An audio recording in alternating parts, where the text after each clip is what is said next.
My dear students, आज आप लोग को एडोब फोटोशॉप में हीलिंग ब्रश टूल का प्रयोग करना होता है।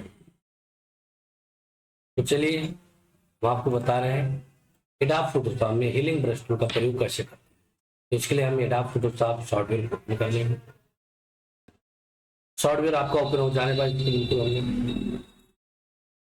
मैच कर लें, साइड पूरे डेस्कटॉप पे कर लें। उसके बाद फाइल में चले जाइए, फाइल में जाने के बाद ओपन पे चले जाइए। यहाँ से एक हम इमेज ले रहे हैं। जैसे हमारे पास एक इमेज है, ध्यान दीजिए। अगर इस इमेज को हम काम क्या करेंगे, यहाँ पे आपको देखेंगे, यहाँ पे हीलिंग ब्रश टूल है। हीलिंग ब्रश टूल में दो टूल आपको मिल जाएगा, एक पहला आपको हीलिंग ब्रश टूल मिल जाएगा और दूसरा जो आपको है पेस्ट टूल। दोनों का सेम काम। अगर आप हीलिंग ब्रश टूल का प्रयोग करते हैं तो हीलिंग ब्रश टूल के माध्यम से काम क्या कर सकते हैं, जैसे चेहरे पे आपके दाग धब्बे उनको क्या कर सकते हैं, रिमूव कर।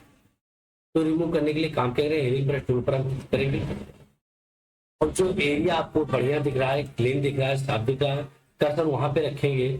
कर्सर वहां पे रखने के बाद कीबोर्ड से हार्ड की को प्रेस करेंगे। उसके बाद माउस का लेफ्ट बटन प्रेस करके उसके बाद काम करें, जहां पे आपका पिंपल्स है उस पिंपल्स पे हम क्या करेंगे, कर्सर को क्लिक करेंगे। जैसे ही कर्सर को हम क्लिक करेंगे तो क्या हो जाएंगे, हमारे जो पिंपल्स है ये हमारे क्या हो जाएंगे, रिमूव हो जाएंगे। तो हम क्या कर सकते हैं, हीलिंग ब्रश टूल के माध्यम से चेहरे पे दाग धब्बे या पिंपल्स को रिमूव करने के लिए हीलिंग ब्रश टूल का प्रयोग करते हैं। इसका मतलब ये हुआ इमेज को एक में मिलाने का भी कार्य करते हैं। दूसरा जो हमारा है वो हमारा इसमें पेज, तो पेज टूल का भी प्रयोग हम उसी प्रकार। तो जैसे ये पिंपल्स है तो ये पिंपल्स को हम क्या करेंगे, ऐसे हम सेलेक्ट करेंगे। सेलेक्ट करने के बाद हम जो एरिया अच्छा दिख रहा है कर्सर ले जाकर वहां पे कर देंगे, तो पिंपल्स क्या हो जाएगा आपका, इस प्रकार आपका रिमूव हो जाएगा। तो आप हीलिंग ब्रश टूल का प्रयोग करके भी पिंपल्स को क्या कर सकते हैं, रिमूव कर सकते हैं। तो हीलिंग ब्रश टूल और आपका पेज टूल दोनों क्या करता है, आपके पिंपल्स को रिमूव करने का कार्य करता है। ध्यान दीजिए, इस प्रकार से हम हीलिंग ब्रश टूल का प्रयोग करके पूरे पिंपल्स को यहाँ से हम बिल्कुल रिमूव करते हैं। तो जो हमारा पिंपल्स चेहरा है वो बिल्कुल हमारा क्लीन दिख रहा है। अब यहाँ पे हमारे पिंपल्स नहीं दिख रहे, तो हम हीलिंग ब्रश टूल के माध्यम से पिंपल्स एरिया को रिमूव कर। ध्यान दीजिए, हीलिंग ब्रश एक टूल हम ले रहे हैं। ध्यान दीजिए, इस पे हम भी हीलिंग ब्रश टूल का प्रयोग कर रहे हैं।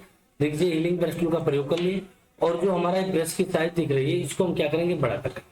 बड़ा करने के बाद हम जैसे ये चेहरा है, हम चाहते हैं चेहरा हमारे इस वाले एरिया में आ जाए, तो हीलिंग ब्रश टूल के माध्यम से भी ला सकते हैं। आर्ट की को यहाँ पे हम प्रेस करेंगे, उसके बाद ले जाकर के जहां पे हम ड्रा करेंगे वहां पे क्या होगा, वो चेहरा आपका आता रहेगा। तो हीलिंग ब्रश टूल का प्रयोग हम यहाँ पर भी कर सकते हैं। उसी प्रकार हम पेज टूल का भी प्रयोग इसी में कर सकते हैं। पेज टूल पर क्लिक करेंगे और यहाँ पे पेज टूल का प्रयोग करेंगे, जिससे ये एरिया यहाँ पे हम चाहते हैं ये हमारा एरिया आ जाए। उसके लिए क्या करेंगे कि इस एरिया को पहले हम सेलेक्ट कर लेंगे जहां पे हम लाना चाहते हैं। सेलेक्ट करने के बाद माउस से हम इसको ड्रा करके उसी एरिया पे कर देंगे जिस एरिया को हम लाना चाहते हैं। तो इस प्रकार से हम हीलिंग ब्रश टूल का भी प्रयोग कर सकते हैं और पेज टूल का प्रयोग कर सकते हैं। दाग धब्बे मुहासे को, पिंपल्स को हटाने के लिए चेहरे से और किसी चेहरे को एक स्थान से दूसरे स्थान पे ले जाने के लिए पेज टूल और हीलिंग ब्रश टूल का प्रयोग करते हैं। फिर ऐसे वीडियो पाने के लिए हमारे चैनल को सब्सक्राइब कीजिए और ज्यादा से ज्यादा शेयर कीजिए ताकि ऐसे वीडियो सबको प्राप्त हो। फिर हम मिलेंगे नेक्स्ट वीडियो।